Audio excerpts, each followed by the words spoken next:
I'd like to show you now an interesting application of the Boolean algebra in logical gates. It's called feedback circuits. Feedback circuits are the building blocks of computer memory that we have today. So it's an interesting, clever idea of taking a logical gate, and then the output of logical gate, we feed that back into the logical gate. So the output becomes the input of the same logical gate. So by doing that, it seems like we get an illegal situation, right? How can we take the input and plug back into the input, the output back into the input? But it turns out that this is how computer memory is made of. Okay, here's the idea.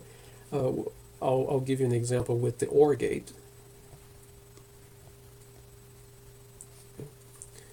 So we have the OR gate. The OR gate has two inputs.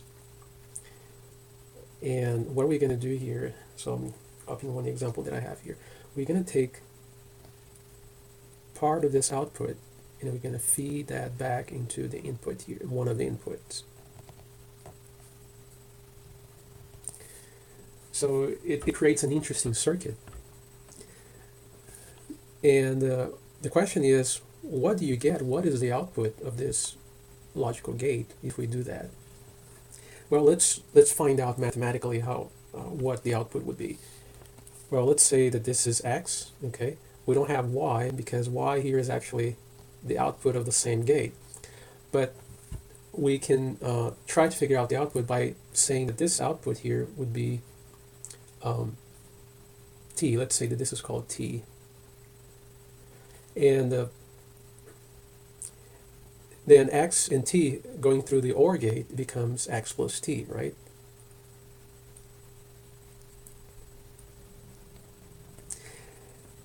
Now we create an equation, a Boolean equation, because this is simply saying that x plus t is the same as t, okay?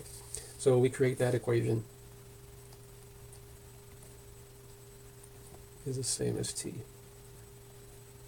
Now let's figure out what t is, right? T is the output. So here t is the output. And the output is the same as x plus t.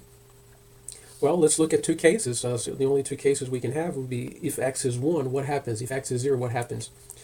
Well, let's take a look. If x is 0,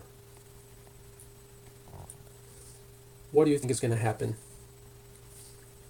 Well, if x is 0, then let's write the equation here. X plus t equals to t will become 0 plus t equals to t. So t equals to t, that means it's indeterminate. We don't know what t is. T can be anything, right?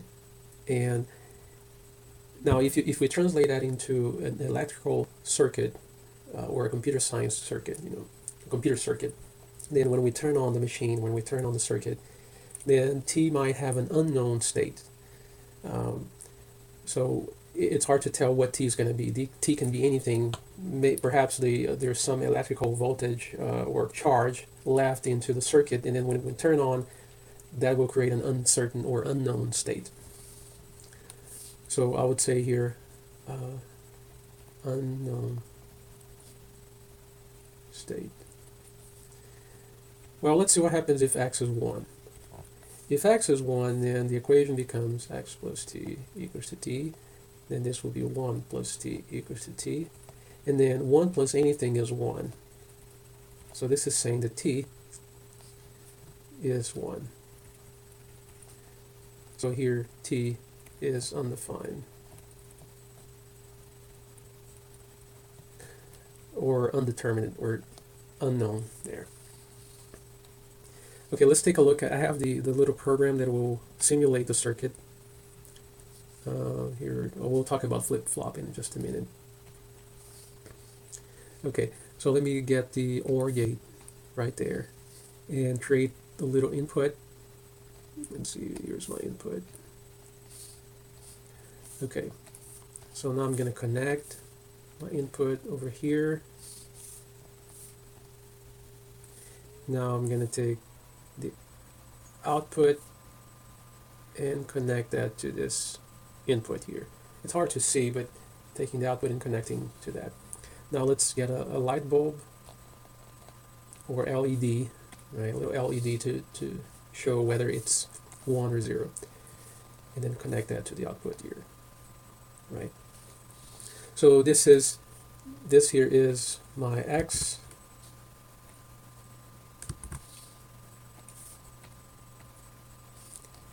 Let's put the right labels there. And here is my T.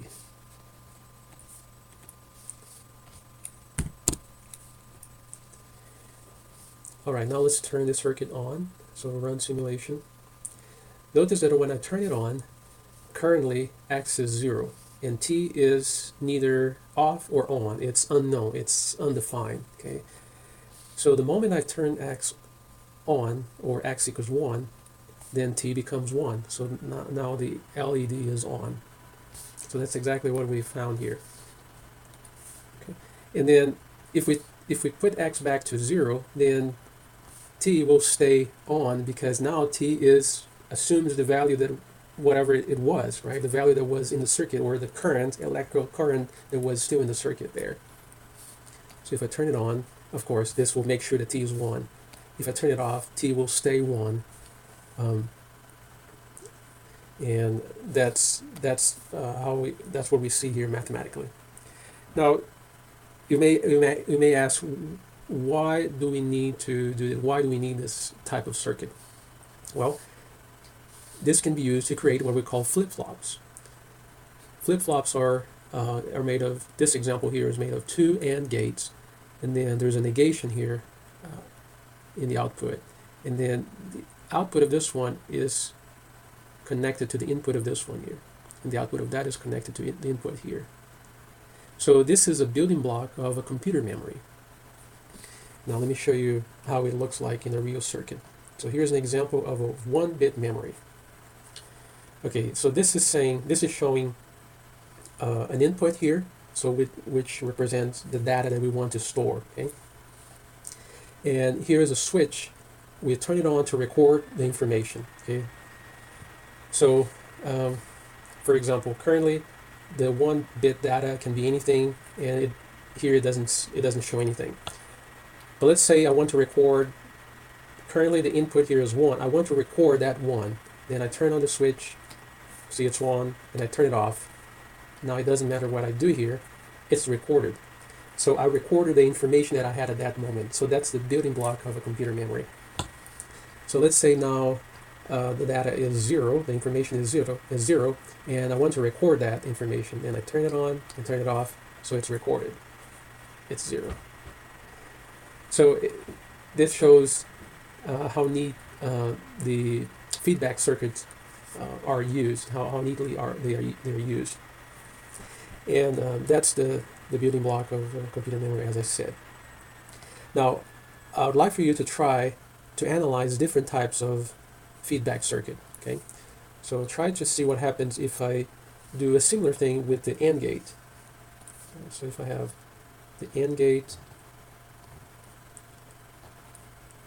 and then I feed that back in here. So this becomes just one input, and then here's the output T. Okay, so analyze that and see what happens with T, with the output when X is 1 and when X is 0. Okay, and there is actually an exercise in 10.1, so we can take a look. See exercise